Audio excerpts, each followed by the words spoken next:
He believes Wall Street isn't accurately pricing in pain of the economic shutdowns we don't love. The risk-reward right now in the stock market, the firm's chief investment officer told CNBC's Trading Nation on Friday.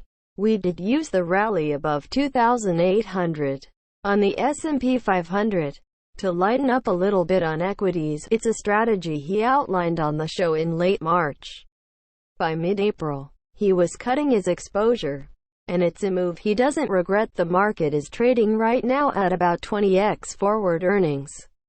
I think that multiple is just a little bit high considering all the uncertainty out there, said Mills, who's also a CNBC contributor. He's particularly concerned about the potential for massive bankruptcies associated with the coronavirus fallout, as well as the quality of the S&P 500's massive comeback off the March 23 low, only 15%. In the S&P 500 is trading above its 200-day moving average. So, you've had a lot of investors crowd into a specific perceived area of safety in the market. Large cap growth stocks, noted Mills. Look at cyclicals. Look at small caps, banks, transports, all the areas that might indicate a more durable recovery in the economy. They're all stuck below 2018 lows plus.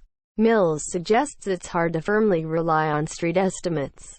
According to Mills, earnings and economic estimates could be all over the map because the unprecedented shutdowns are putting forecasters in uncharted territory to predict exactly where the data is going to come in relative to expectations. It's just really difficult, he said. We're inventing new charts to even capture some of the data we're seeing. He doesn't expect to put new money to work in stocks until the market stabilized. When people ask me, how should I be invested? I need this money in 1 or even 2 years' time.